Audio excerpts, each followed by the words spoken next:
Hi, friends. Today's story is called Moosetache. It was written by Margie Palatini and illustrated by Henry Cole. Margie wrote all the words as the author, and Henry drew all of the pictures as the illustrator. I hope you enjoy today's story.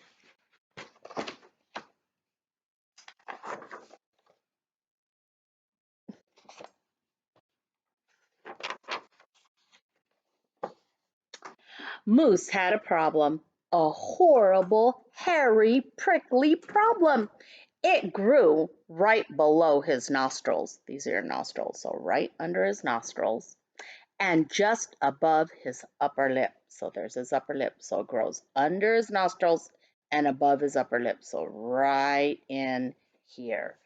It was a moustache. Have you ever heard of a moustache? Men sometimes grow mustaches, but since he's a moose, his is called a moustache. Say it with me, moustache. Now, not a few spare hairs or a shy little stubble, no mere weak wandering whiskers on the upper lip of this moose. No siree. Moose had a big, bushy, bristly, mighty moustache, but a moustache that was burly, surly, mangy mess, and it itched a lot. There it is. Super itchy moustache. Sure, he plucked and he tweezed, he even clipped, snipped, and teased, but his combs were still cowards, and his brushes rebelled. His scissors simply surrendered. Look at his brush and his comb and his scissors that are holding up a white flag saying they surrender. That means we give up. Moose was in a frizzy tizzy. The moustache was completely crimping his style. He was a great hoofer, but he could barely bop and hip hop with a moustache going flip flop. There he is, trying to dance with his music, but something seems to be getting in his way and tripping him, right? Getting him all tangled up. He was a wonderful chef, but he simply could not flambe his souffle with all of those whiskers in his way. There he is trying to bake, and it's just not working. And he was a daring skier, but how could he downhill race with the mighty moustache blowing in his face? Moose had to do something, and soon. But what? There he is, trying to ski, but look, his moustache is in his face. It's covering his eyes. He can't even see where he's going.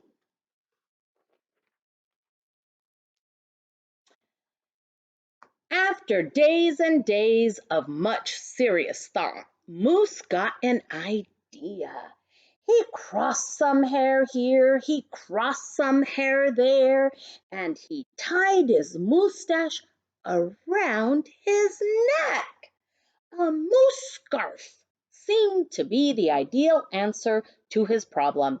It was so simple, so easy, so perfectly perfect. There he is, wearing his moustache as a scarf. But then his moustache got knotted and mangled and horribly tangled, and those hundreds of hairs still prickled and tickled. Worse, Moose could barely take a breath with all of that moustache wrapped around his neck. Look at that. Oh, I think I would feel the same way. Who wants to have all that hair on your neck, right? It's got to be itchy. It's like move it all out of the way. So Moose untied, unwrapped, unknotted, and gulped in some fresh air. He couldn't breathe with that thing around his neck. Look at him. He's got a little fan giving him some air, saying, oh, finally, I can breathe. He got another idea. He parted some hair this way, he parted some hair that way, and he heaped all of that moustache on top of his head. Moustachioid antlers seemed to be the ideal answer to his problem. It was so simple, so easy, so perfectly perfect until a squadron of squirrels and one very nosy gopher moved right in to the Moose Motel. They huddled and hoarded, furrowed in, burrowed out.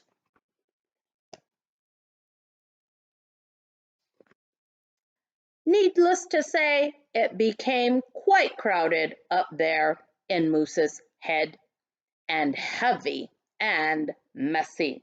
Look at all those animals that suddenly moved into his hair on top of his head. Do you think that's working for him? I don't think so. And it got very, very noisy.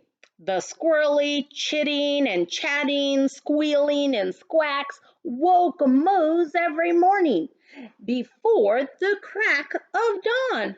And that gopher was giving the moose one hairy headache. Moose needed his sleep. He needed his rest. He needed his privacy. Moustachioid antlers? Nuts, said Moose. So he unparted and unpiled, untwisted and unwind, and said adios to the hairy horns. What does adios mean? Adios means see ya, goodbye, I'm out of here, right? He kicked them out.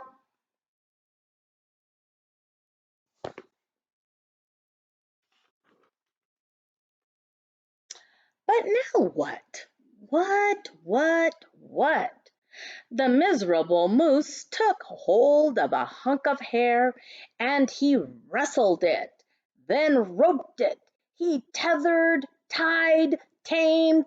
Aha! Ah! Moose tail. Now that was so simple. That was so easy. That was not so perfectly perfect. Is he going to be able to see with that thing on? He made himself a moose tail, but right in front of his face. Look at that.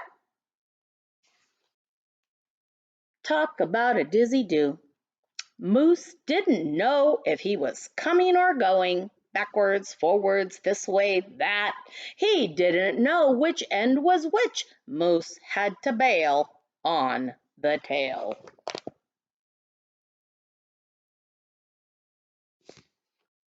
Tail doesn't go in the front, it goes in the back, right?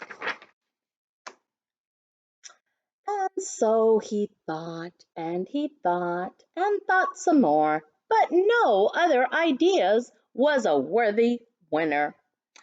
Braids were a bother. There he is trying to braid them. A moustache sweater too sweltering. Sweltering means really hot. Net, not. Look at that. He made a net. Poor Moose! His problem was truly terrible, unbearable, just downright sad. He felt so alone. He didn't know what else to do.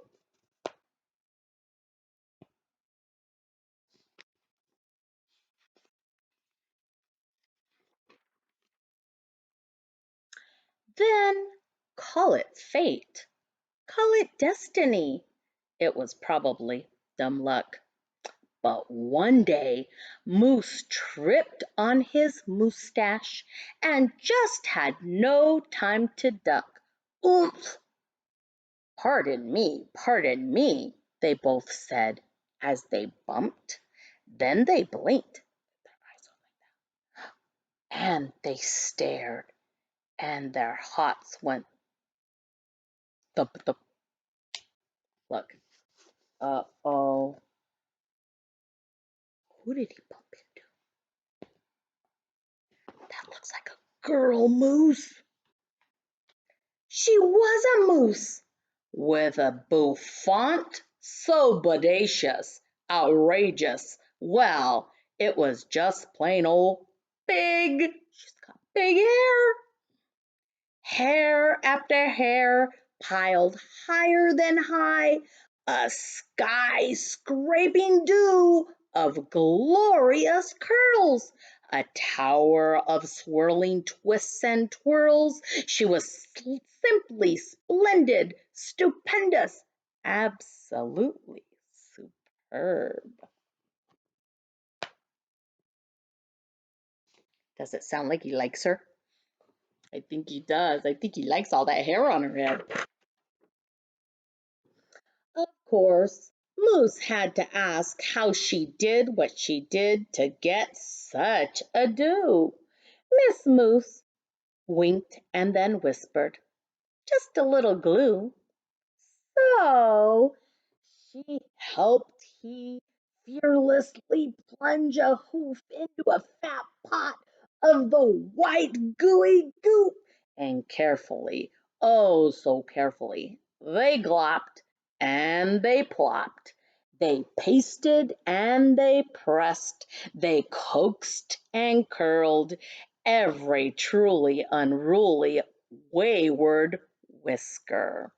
Around and around they tweaked and they twirled those horrible hairs until Moose's once mangy mess was now a wonderful winding wave of marvelous Moosetache.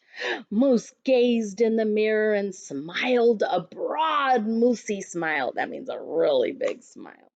He was so happy, so glad, just giddy and glee. He looked dashing and handsome. Moose gushed, "Is that really me?"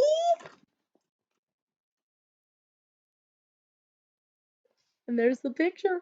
Look, that's them. They're putting it all on there. What do you think he looks like? Do you think it looks good? Let's see.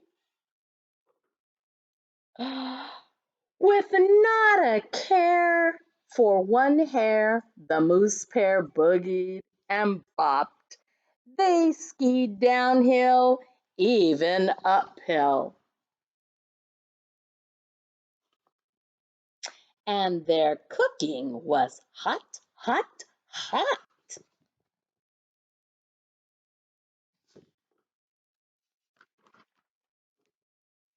So, of course, it wasn't long after that moose and his moustache and his beautiful bride fox trotted and tangoed and waltzed down the aisle.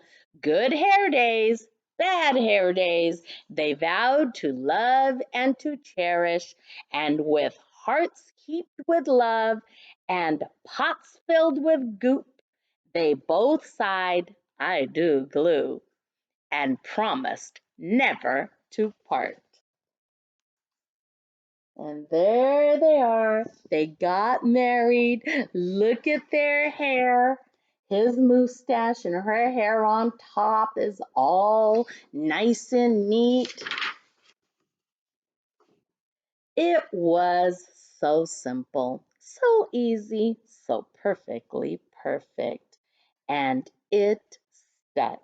And look, they built a beautiful family together. See their little baby? I wonder what kind of hair that baby's gonna have. After having a mom with all that hair on top and a dad with that mustache, he's probably gonna end up hairy too, huh? Good thing mom and dad know how to take care of it with all that glue. I hope you enjoyed today's silly little story. Have a wonderful day.